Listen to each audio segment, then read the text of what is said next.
président Abdel Fattah el-Sisi, chers téléspectateurs, est arrivé depuis peu au Qatar afin d'assister à la cérémonie d'ouverture de la Coupe du Monde 2022 prévue ce soir à Doha.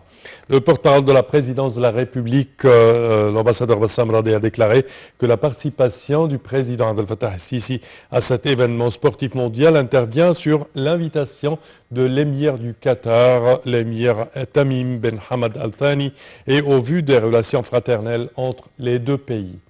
Et à présent, mesdames et messieurs, il est temps pour entrer au vif de notre sujet d'aujourd'hui, qui est la fin ou la clôture des travaux de la conférence de la COP27, le sommet sur le climat des Nations Unies, qui s'est tenu du 6 jusqu'au 18 novembre à Sharm el-Sheikh, dans la station balnéaire de Sharm el-Sheikh en Égypte. Et pour aborder ce sujet, nous avons le plaisir d'accueillir au bout du fil Dr Amr Mohsen, qui est expert en énergie renouvelable. Bonjour Dr Amr. Bonjour.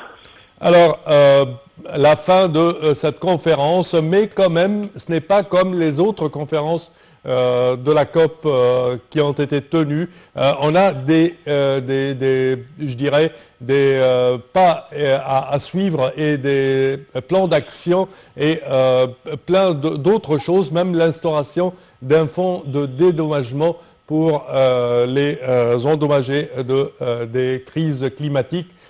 Comment voyez-vous cette conférence et son bilan final surtout? Je suis tout à fait d'accord avec ce que vous venez de dire et je pense que la déclaration du secrétaire général de l'ONU hier samedi, 19 novembre, oui, a vraiment conclu tout ce qui s'est achevé dans la COP 27. Oui. C'était une déclaration vraiment très franche, très précise, et je vous consigne d'écouter sa déclaration parce que c'est quelque chose de vraiment très conclu et très pratique. Parfait. Je peux vous mentionner quelques points. Oui, quelques points de ce qu'il a dit. Oui. Il a commencé sa déclaration qui n'a pas duré plus de 5 minutes, alors c'est pas quelque chose de très long. Alors il a commencé cette déclaration en disant que notre planète reste toujours dans la chambre d'urgence. Ce que je trouve quelque chose de vraiment de très franc. Il a aussi dit que dès le début de cette conférence, elle s'est concentrée sur 2 thèmes qui sont la justice et l'ambition, ou plus précisément la motivation. Oui. Il a dit aussi que l'établissement d'un fonds monétaire pour financer les pertes et les endommagements du changement climatique sont enfin devenus pratiques. Alors, il y a maintenant un fonds, c'est quelque chose de nouveau, qui sera dédié à financer les pertes. Comme par exemple, il y a deux mois, le Pakistan, 1/3 de la surface du Pakistan a été couverte des pluies inattendues. Oui, c'est-à-dire il y a eu bien sûr beaucoup d'endommagements, il y a eu beaucoup de victimes, et il a mentionné que maintenant on a un fonds qui sera dédié à financer comment on fixe ces pertes et ces endommagements qui sont dus au changement climatique. Il a aussi dit que l'activation de la promesse d'un financement annuel de 100 milliards de dollars aux pays en cours de développement, ce qu'on a commencé déjà depuis la COP à Paris en 2015, oui, et elle n'a pas vraiment été quelque chose de très actif, c'était plutôt quelque chose de... théorique. voilà, théorique, mais pas pratique. Alors maintenant, dans cette COP 27, on a enfin assuré que ce fonds de 100 milliards de dollars annuels sera vraiment dynamique et sera actif. Alors ça je trouve quelque chose d'essentiel parmi ce qu'on a vraiment achevé dans la COP 27. Il a aussi dit, le secrétaire général de l'ONU, que le changement des modèles d'affaires des banques de développement multilatéral, par exemple le HBRD et autres institutions de financement, alors maintenant, elles acceptent plus de risques et moins de coûts de remboursement du financement qu'ils passeraient aux pays en cours de développement. Alors ça aussi, c'est quelque chose de très positif, je trouve. Et il a aussi dernièrement dit que, le dernier point que j'ai mentionné, que pour ne pas dépasser la ligne rouge de 1,5 degré centigrade, on doit investir plus aux énergies propres et renouvelables et arrêter notre addiction aux carburants fossiles, surtout le charbon. Alors ça aussi, c'est quelque chose de positif et je pense que un exemple de ce point-là, c'est le commencement dans la zone industrielle du canal de Suez pour fabriquer l'hydrogène vert. Oui.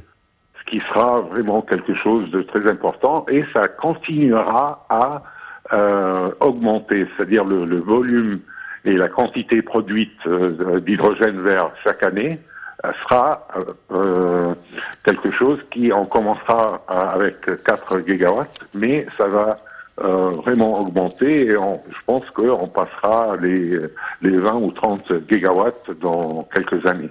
Oui. Et également, parmi les résultats de cette conférence ou ce sommet, que le Caire et Abu Dhabi prévoient de développer un méga parc éolien en Égypte. Alors, oui. Alors, oui, comment vous savez voyez-vous que nous, on possède des ressources d'énergie éolienne vraiment très importantes et supérieures à la majorité des sites à travers le monde. Oui. Et on a juste dans le petit corridor de Suez qui s'étend de Suez jusqu'à Hurghada, on a un potentiel de 20 gigawatts d'électricité à partir de nos ressources éoliennes. Oui. Et ce qu'on a développé jusqu'aujourd'hui, ça n'a pas dépassé 1,5 ou 2 gigawatts. Donc, on a développé moins de 10%. Donc, comme vous venez de le dire, si on démarre un développement de 2 gigawatts avec les Émirats arabes, ça sera bien quelque chose de formidable. Certainement, certainement. Et certainement avec la centrale photovoltaïque de Benban également et d'autres installations d'énergie propre en Égypte. Oui, absolument, oui. Parfait. Un long débat a été fait sur les énergies fossiles au cours de cette conférence et leur effet néfaste sur l'environnement. Comment voyez-vous le résultat final concernant les énergies fossiles? Ben, malheureusement, le problème entre l'Ukraine et la Russie a vraiment endommagé beaucoup d'avancements d'énergie renouvelable en Europe. Oui. Parce que un pays comme l'Allemagne, par exemple, ils avaient décidé que 25% de l'électricité qu'ils produisent à partir du charbon, ça va diminuer.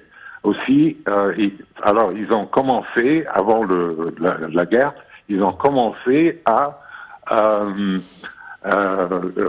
clôturer les centrales qui produisent de l'électricité à partir du charbon.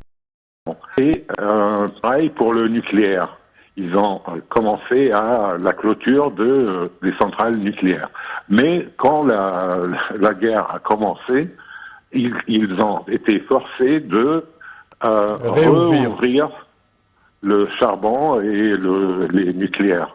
Donc, c'est une disturbation, si vous voulez, mais espérons que ça va se résoudre et un pays important dans l'énergie comme l'Allemagne reviendrait aux clôtures des centrales qui brûlent du charbon, qui est vraiment très endommageant au climat. Espérons pour le mieux. Cette question de l'instauration de ce fonds qui a été fait au cours de cette conférence a trébuché pendant des années et des années. À partir de 2015, si je ne me trompe pas, à Paris, ce fonds a été mentionné. C'était un appel à instaurer ce fonds de dédommagement des crises climatiques dans le monde entier. Aujourd'hui, c'est une vérité. Alors, comment voyez-vous ce rêve, je dirais, pour sauver la planète? Ben, comme il a mentionné le secrétaire général de l'ONU, oui. C'est le mécanisme que vous venez de mentionner a été activé maintenant. C'est-à-dire c'est quelque chose de très positif et vraiment ça donne un sentiment d'espérance que maintenant le monde entier se dirige vers un futur mieux. Parfait. Certainement. Concernant l'Afrique, on parlait toujours que l'Afrique était, je dirais, concernée. Victime. Oui. Oui, vous avez raison, parce que nous, on produit 4% de la pollution du climat et on souffre de la souffrances majeures. Certes, certes. Oui. Alors, comment voyez-vous la COP27 concernant l'Afrique et le financement vert en Afrique? C'est quelque chose de très bien sûr, et principalement, c'est une opportunité très énorme pour l'Égypte, parce que maintenant, on a des expériences dans le secteur des panneaux solaires photovoltaïques, parce qu'on a commencé à les fabriquer en Égypte et ne plus les importer, et aux éoliennes et à l'hydrogène vert. Comme ça, l'Égypte pourrait conduire la transition du continent africain en général. Alors, c'est une opportunité pour l'Égypte qui est vraiment quelque chose de très, très espérant et très positif. Certainement, certainement.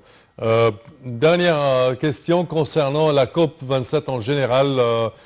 Comment l'estimez-vous? Est-ce qu'on peut s'attendre à qu'on a pris le bon chemin déjà? Bien sûr, c'est pas idéal, mais je pense que la conclusion de toutes les discussions et tout ce qui s'est passé pendant ces 2 semaines résulte à une espérance positive. Je pense que la planète sera sauvée. Espérons pour le mieux. Dr Amlo Mohsen, expert en énergie renouvelable, nous tenons à vous remercier de vos explications. Merci à vous et bonne journée à vous. Chers téléspectateurs, malheureusement, notre temps arrive à bout. Au terme de cette édition, de la part de toute notre équipe, nous vous souhaitons de passer toujours les moments les plus agréables sur Nile TV International. Au revoir.